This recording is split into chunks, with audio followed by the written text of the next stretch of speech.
Recently here in Canada, as you guys know, I am Canadian. Our Prime Minister, who's basically the equivalent of like our President, Justin Trudeau Castro, went ahead and addressed flat earthers on the internet. So that's like us. So dangerous corners of the internet. So in the immortal words of Darkwing Duck, let's get dangerous. Okay, so we're gonna watch the clip. Really funny. Why did this happen? I don't know. It was this week, so I decided let's go ahead and take a quick look. The clip is only like a couple of minutes. I don't know if he's talking to some firefighters or something. It looks like it. I'll have to find where the clip is taken from exactly. But it's really funny. It seems like they had a kid ask him some questions about the dangers of different parts of the internet, and his response, instead of talking about, gambling or like prawn or, all these other things online, which definitely you can understand for kids, is, seriously a danger. You don't want, kids that are, well, to be honest, probably nobody should be engaged in some of these activities. People, gambling if they can't afford it and things like this, and the others, dark web parts of the internet is true. But what does he touch on? No, he doesn't talk about any of that. He goes on a rant about flat earthers on the internet. So we gotta gotta check it out. Really funny. So he gets fascinated. He starts off. So the kid finishes asking the question, and he's going to say that he gets fascinated by the idea of flat earthers. So let's let him. I got fascinated with the idea of flat earthers. Now, this is an entirely new phenomenon. There wasn't really any moment back in recorded history, not the ancient Greeks or the ancient Babylonians or the Incas or whoever else, who actually wondered whether the earth was actually flat or not. Now, the person has edited in some clips of different, groups over time that and kind of their depiction of the world. So as you can see, it's major. Christopher Columbus, they knew the earth was round. There was no danger he was going to fall off the edge of the world. That wasn't what people worried about when he was setting off to discover the Americas or discover a shortcut to India. But recently, over the past few years, a whole bunch of people have decided that the world is flat. You hear that, guys? We just decided that it was flat, and be it so. We formed a committee. Okay, we have a committee, and we have decided and we have declared that we have determined that the Earth is indeed flat. Now, everything we know about science, from the people we've sent to the moon. Why has nobody been to the moon in such a long time? So they edited in this clip about going to the moon, men on the moon, that whole thing, with Buzz Lightyear. You guys have seen this clip before, I imagine. This little girl asks Buzz Aldrin, Buzz Lightyear, why haven't they gone back? And he kind of says like, because we didn't go there, and that's how it happened. You see, now people use this as like a thing. Whatever. I don't care. You guys know my take on the moon landing. That's not an 8-year-old's question. That's my question. I want to know, but I think I know. Because we didn't go there, and that's the way it happened. And if it didn't happen, it's nice to know why it didn't happen, so in the future, if we want to keep doing something, we need to know why something stopped in the past that we wanted to keep it going. But I think I know. Because we didn't.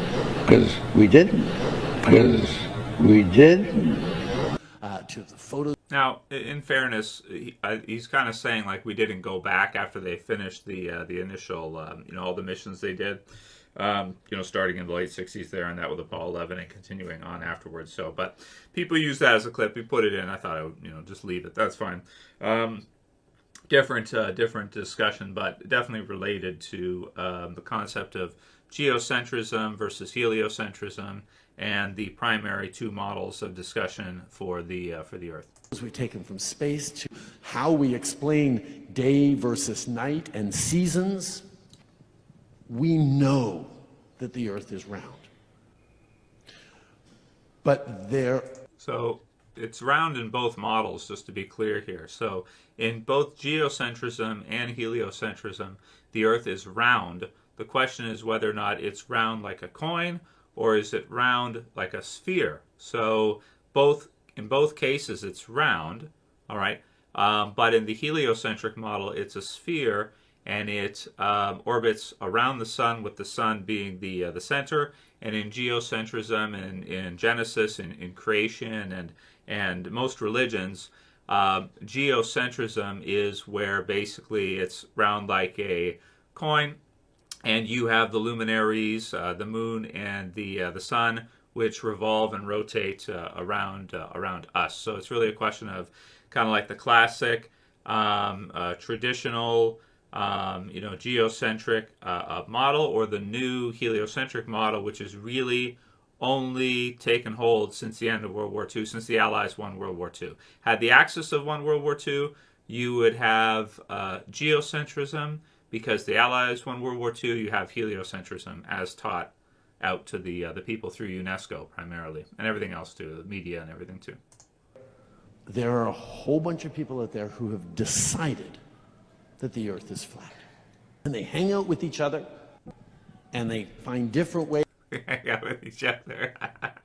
of proving to themselves that the Earth is flat. Now, that may not seem like a very serious thing, because someone who believes the Earth is flat is not going to necessarily cause tremendous harm to everyone else. But the ability to start to believe something that simply isn't true, because enough people are telling you and reinforcing that around you, actually starts creating real problems and can bring... You flat earth troublemakers on the internet. You hear that, RV? You hear that, Eric? We hang out with each other, apparently, even though we don't live in the same countries together. Flat Stuff Earth, you guys hear. Zoom Truth, you guys hear this, right? So Flat Earth Warriors, you guys hear this. Apparently, we've started a Flat Earth cult in his opinion, I think. bring us as a society to very scary places. And that's why we're still very much trying to figure it out. How to make sure we're protecting people's freedom of speech and freedom of expression, and we're making sure that marginalized communities and people who are traditionally oppressed by majorities continue to be protected. So does that make us a protected minority now? The Flat Earthers are a protected minority. Anyway, I think it's a really funny clip. He's talking about us, just to say it. Everybody online on the internet, that's all the Flat Earth channels and Flat Earthers, the ones that don't get consistently kind of deleted over and over and over again, that is, by the system. But it's really funny, man, to hear. But this is why, I tell you guys, they pay very, very close attention. And I think that they're kind of like, based on what he's saying here, and I kind of knew this already, I think that they didn't anticipate with the internet and social media, with YouTube and Google and everything else, that you would have so many people online that are kind of like, discussing these topics and discussing in what you could call like I guess a truth movement, which I don't know if I really like that term anymore. People have different opinions and varying points of view. So that's fine. But they are actually concerned about this echo chamber, they call it.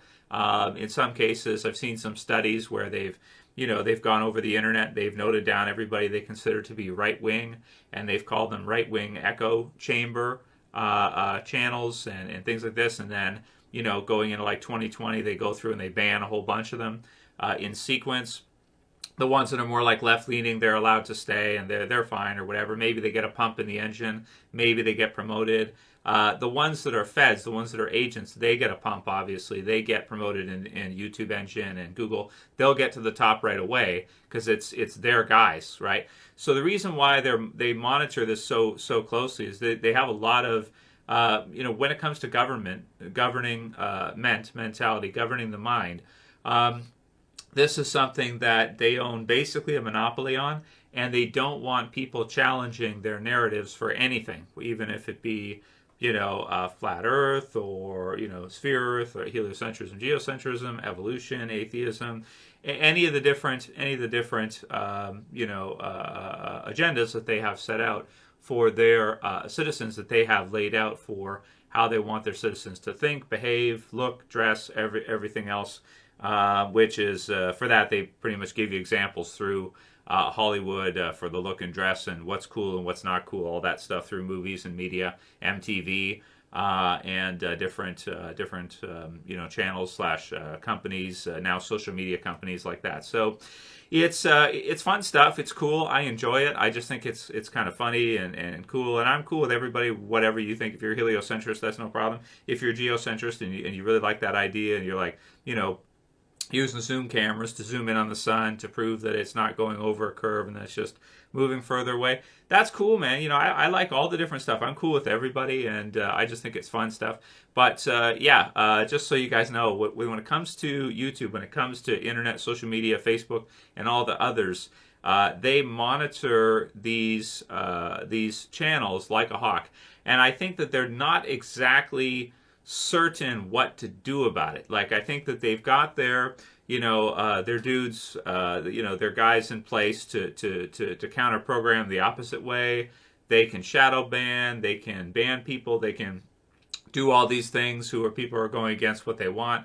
But it has brought, I think, especially in the last few years, you've heard like Klaus and some of the others talking about what they call conspiracy theorists, which is just people who don't believe them, basically. But you have him kind of talking about it, and sort of like, like we're kind of a pain in the ass for them, or we're troublemakers, because if you go against the mainstream narrative, then it can deprogram people from the programming that they're laying out via television programming and now even social media, online programming with their people that they've got, right? But they don't have everybody. So people like us, for example, we're going kind of the other way, and it pisses them off. But at the same time, they're not really sure what to do about it, because technically I'm not doing anything illegal or dangerous, and neither is anybody else. That's why, I have a channel here. I just don't agree with them on most things. I think they're liars and that they're wrong about most things, right? Which I can kind of prove that they are. But that's technically not illegal, right? It's technically not illegal, and it's technically not, I wouldn't say it's harmful. But, maybe they see it, like what he's saying in this video, that if you increase people's disagreeableness and they lose faith in and I think Obama's talked about this too, lose faith in their elected officials, elected governments, then they see that as a threat or as a problem. So anyway, I thought it was really funny. I told you guys they're watching closely, carefully, all the way up to the top people, and I just think it's fun. I think if we keep everything positive and everything happy, and we're open to different people's opinions, I think that's good.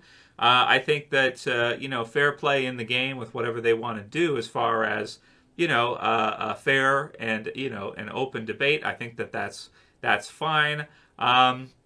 You can't, but for them also, you can't force people to believe one way or another. They have to, or to think one way or another. They have to also make up their own mind themselves. So, and certainly they have unlimited funding, basically, so they can, the game is sort of set in that way.